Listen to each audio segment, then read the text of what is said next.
afternoon, it is the Jeremy Vine Show. And today, Persimmon, the house builders, make an absolute mint on the back of a government subsidy to first-time buyers. Are they the version of capitalism we do not want to see? Radio 2. We will talk today about the profits of Persimmon in just a moment. It's all very well them saying they're a capitalist firm, they make money on the market. It's not a market if the government subsidise it, is it? 08000 288 291. How much money have they made now? Jeremy Vine.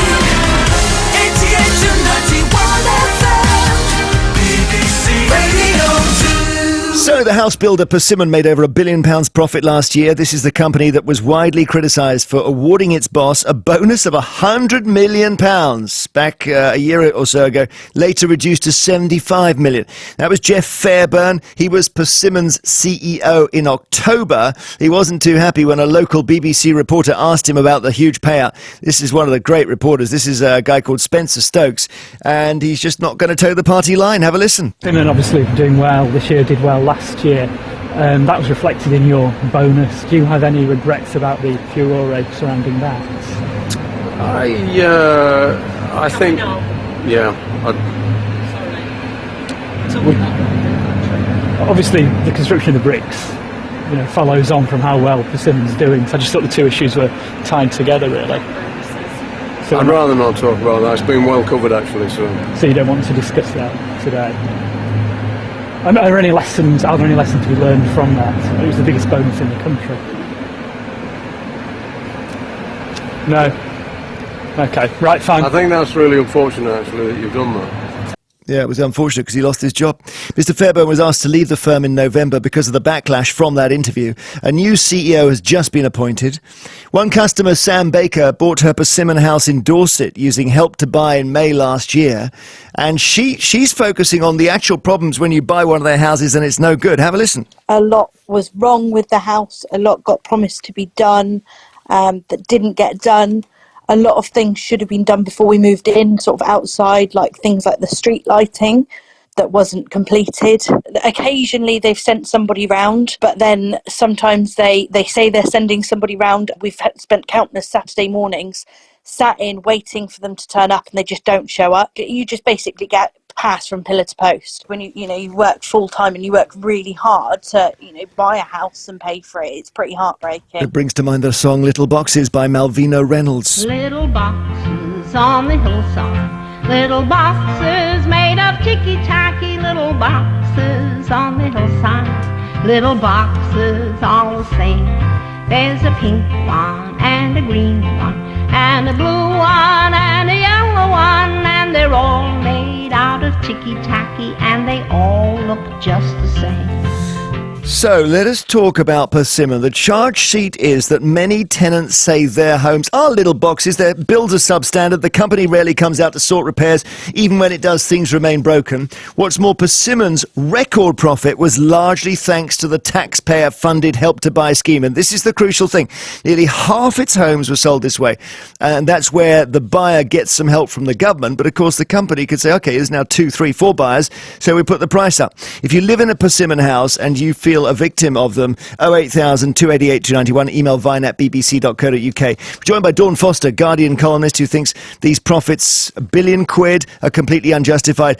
Jonathan Davis is with us. You speak first, Jonathan. You're an economist and you think this is just the market and this is a company doing well.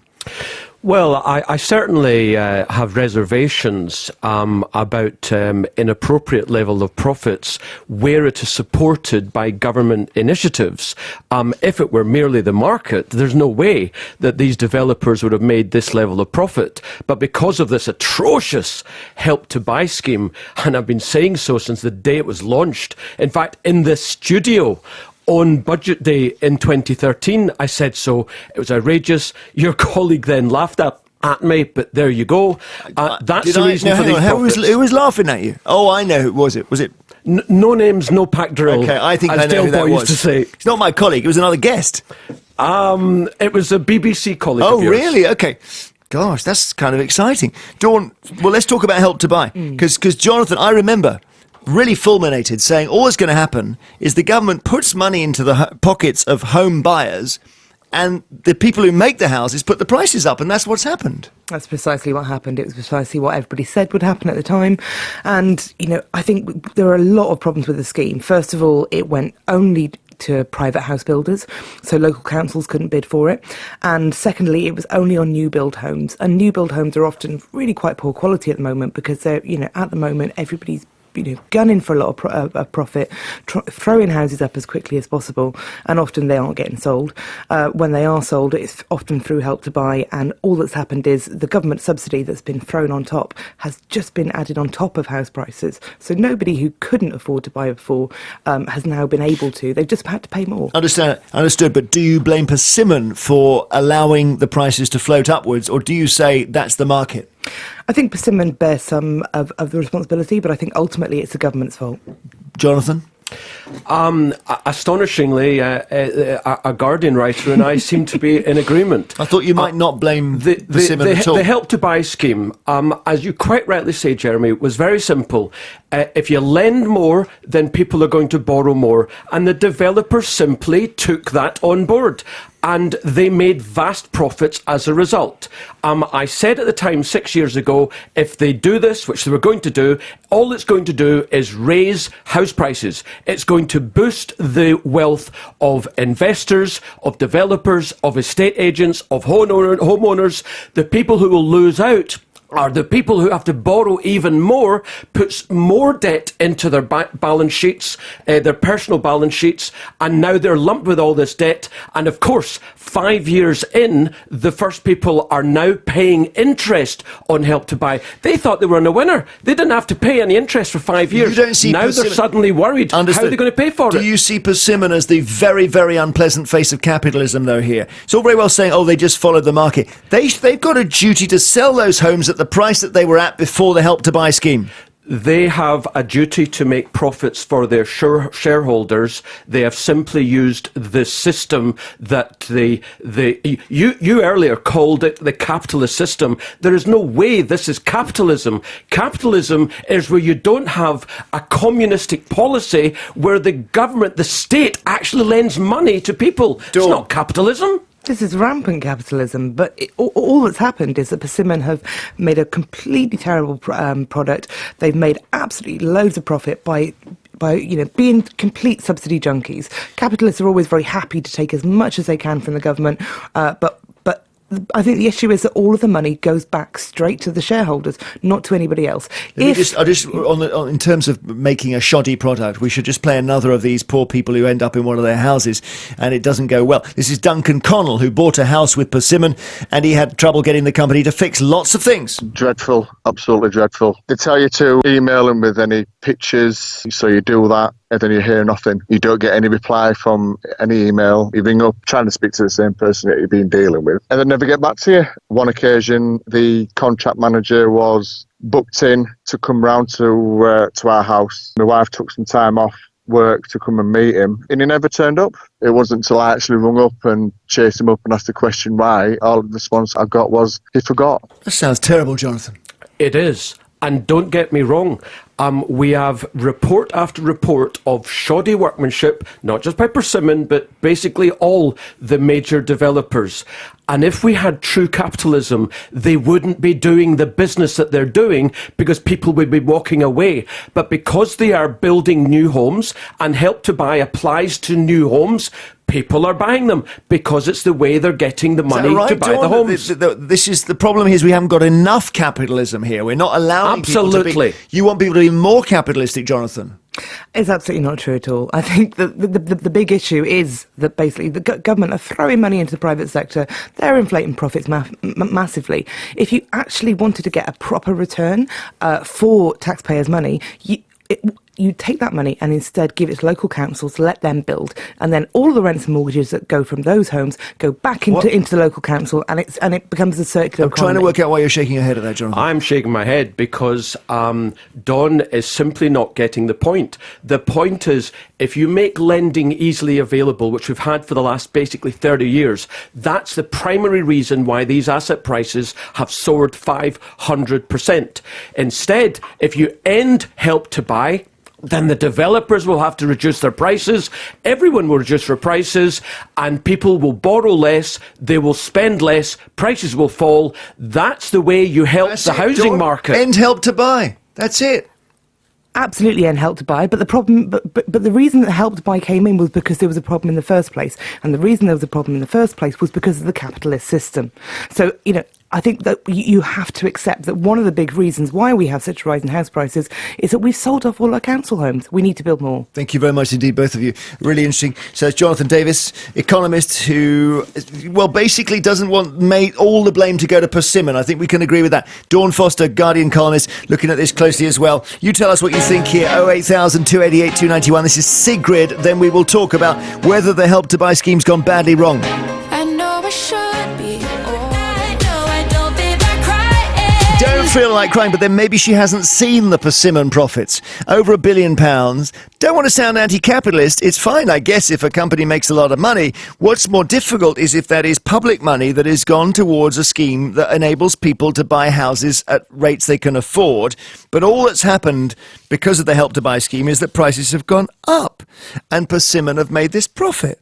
To the extent which last year the fellow in charge was given a bonus of £100 million, caused outrage, slashed to 75 million, so he's on his uppers. Steve Pryor emails, Persimmon makes obscene profits. Why doesn't the government insist that large builders build more energy efficient homes? It can be done, they still make a fair profit. I worked in the building industry for years, I'm now retired, I live in a Persimmon home, he says, which luckily is fine. God. But the build quality isn't wonderful and it's not energy efficient. Buying a new home, you want a new version of everything, really, don't you? Buy a new mop, buy a new radio. Whether you want to buy a new home ever, I'm not sure, because you want one that someone's lived in and tested that it's all wired in and plumbed in correctly. Steve emails, many of us say Help to Buy should have been called Help to Sell.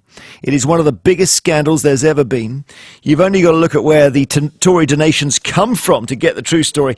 This was never meant to help people afford houses. It was only meant to inflate prices and builders' profits. And it's been very successful at that. Gosh, we're hearing a whole other thing here. In Royal Wootton Bassett in Wiltshire is Steve. Hi, Steve. Hi, Jeremy. How are you? Now, well, thank you. You've got an pretty new estate near you. Is that right? Well, the estate's been there for about 8 years now, but we've had many new estates built around the town. And to be honest with you, I think the whole problem arises not from just the issue around purchasing the property and being sold into this system, but it starts right back from when they apply for planning permission, because councils back then, and some still now, didn't have what's called a land bank, which was enough land to be able to allocate property build. Yeah. These companies are going in and buying land up willy-nilly, and they still own a lot of land around in and around towns, waiting for the opportunity to build on them. Then the planning permission was put in for our estate in particular for 320 houses. It was given permission on the back of that it would have a community hub, it would have a good park for the children. So we moved in, we took advantage of the what we thought was the government Help to Buy scheme. After we moved in, about 4 years later, when they finally finished the estate, they managed to change the planning permission every year, just by a little bit, just by 40 or 50 houses, taking away the community hub, reducing the size of the park, and now there's 560 houses where there was only supposed to be 320. What, 320 to 560? So they just infringe on all the amenities you've been offered? But this is what they do all the time. They go in with a low figure, they get planning permission for the houses and an old people's home, and then as soon as they get the permission, the old people's home goes because they say they can't find a business to run it. Right. They then put a reapplication in for another 60, 70 houses, and they continuously change and adapt the site until they finish the complex. So we went from 320 houses, which was the original planning permission, to 560 homes. Okay. Now, just tell me about your loan, because you were given a loan, but it wasn't actually from the government, was it? No, that's right. It was sold to us as a Help to Buy. Yeah. We then realised after we had signed up and got the mortgage and we'd moved in, because we were glad to get our first ever property, that it was a Persimmon Help to Buy. Oh, my goodness. So it's on a different interest rate and everything else? Well, the problem there is that you find is that they lent us 20% of the property, the mortgage, of the current value of the home. After 5 years, you can either look at paying it back, or you would then have to start paying the interest, which is what we did.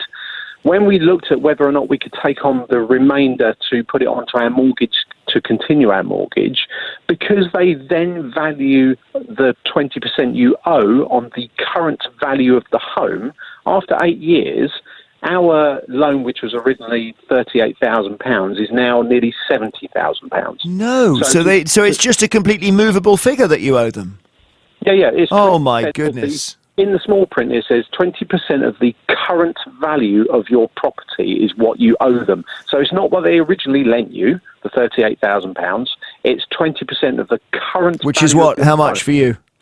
Well, it would have been £68,000. Oh my goodness, Steve, thank you very much. That's terrible. If you want to speak up for Persimmon, you can. Do call. George Dale in Uckfield, East Sussex. You bought a Persimmon home for about £1 million. Well, just about 900,000, Jeremy, about 8 years ago. Must have been a mansion. Well, in this part of the world, you don't get much for your money. It's a 5-bedroom detached house in a development of about 10 of the same, all of which were blighted with severe problems from the very start. How many problems did you have? We had 83. 83, so what including big ones or not? Including having to have a major part of the roof replaced with scaffolding all around the property for 6 months, which happened to 7 of the properties here. They forgot to put in cavity wall insulation, which had to be retrofitted. Oh, sorry, I'm groaning. I know what. I can just imagine the stress. I'm hoping you're going to tell me they did this for you for free. Oh, no such luck. We had to take them to court. The kitchen was subsiding in the corner and all the floor tiles were cracking. We had a window where you could put your hand through the gap when it was closed. Half the windows didn't fit properly and I had to pay for someone to come in and refit them. The central heating was under capacity by about 40%. I had it checked by a heating engineer who said the thermal output of the radiator was totally insufficient. Well, that's 4 of the problems. You've got another 79, have you? Not that. We won't have enough time to discuss them all. Out of interest, did you get a survey done, or do you think, well, it's a new build house, there won't be anything to survey? Well, we made the mistake of buying off plan, and we had to complete contracts before the property was fully finished. Otherwise, we wouldn't have had anywhere to live, which is the way they work. Their contractual system is quite onerous, actually, when buying, and we fell into the trap of having to complete otherwise we wouldn't have been able to move in. So we did that, and we thought that we'd fight the battles, although most of these battles didn't come to light until a year or two into the purchase. Yeah, I mean, normally in this situation we'd be talking about a company that's gone bust. We're actually talking about a company that's made £1 billion. It's unbelievable, isn't it? Well, now you know why they make so much profit. Shoddy workmanship. Well, good point. Thank you, George. Steve Jones in Norwich says, I run a small family-owned property developer. Firstly, I'd like to point out that property developers contribute a terrific amount to the economy. Secondly, we've got to modernise our planning and house building systems. Small developers like me and myself lose out because the government wants massive developments, and then only the Persimmons of the world can make a profit. This also means we get big, rapid demographic changes to an area which damages communities. Good point. Build small, build 5, 10 at a time, that's it. Gordon emails, I bought a Persimmon house. They bricked up our neighbour's Wait, hang on. I've got to read this again. I'm not going to believe it. I bought a Persimmon house. They bricked up our neighbour's cat in our cavity wall. And they then had to smash the wall down to get the cat out. He also adds something about an extract fan, but to be honest, you lost me on cat. Andrew Dean in St Austell, Cornwall says, I'm a residential landlord. I'm a developer on a small scale. The larger developers buy up all the land and they dominate the market. So the same story there. The smaller developers can't get a look in, and maybe life would be better if they did. Sebastian Blakely is in Truro. I've been involved in restoring properties all over Europe. It's absolutely criminal that first-time buyers end up with unsafe homes that probably decline in value. When I see newly built homes, I want to graffiti them saying, don't buy these, they'll fall to bits in 20 years. One of the absolute golden rules I've learnt presenting this show is never buy a new build home. It's just a thing. Sorry. Might be wrong, but that's what I think. Mark in Tewkesbury says, I recently bought a Persimmon home through the Help to Buy scheme. I'm waiting for a new front door, redecoration, and the shower to be fitted again. I've had loads of problems and the firm never respond. Let's do some more of these. Let's really make sure they can hear us. Brian, he says, we've just bought a Persimmon home and we love it. Okay, this is good. We've got way more space than we would have got for the same money buying an older property in the same area. It was also better value than the other new builds in the town. Our site manager has been helpful. The snags have been sorted out quickly. Maybe they're getting better. Let's cling to that now. Judith Carter is in Huddersfield. My daughter and her boyfriend bought a new build house. They had enormous problems. They had to have the kitchen replaced because there was a leak. That's no small job. They had a flood in the hall because the bath overflow was never connected. Oh yeah, anyone had that? Took more than 2 years to get it sorted. It spoilt their enjoyment of their new home. Seems to be like the home goes wrong, but you can't get anyone to fix it. One more. Peter in Wellington says, let's put this in perspective. I bought a brand new Persimmon home just over 3 years ago. The build quality is good. There will always be snagging problems with any new build property. This is my 5th new build property. But Persimmon were very efficient in dealing with the minor issues that I had. Okay, one more. Where's it going to end? Chris Talbot in Northwich says, I live in a Persimmon home. I've only got negative things to say. We've had 60 issues and they never acknowledged a problem until they sent their team to take a look. They never accept anything is wrong. I've had problems with the toilet systems. I've had problems with the flooring. I've had problems with the quality of paint and with nails sticking out through the fence, and the list goes on.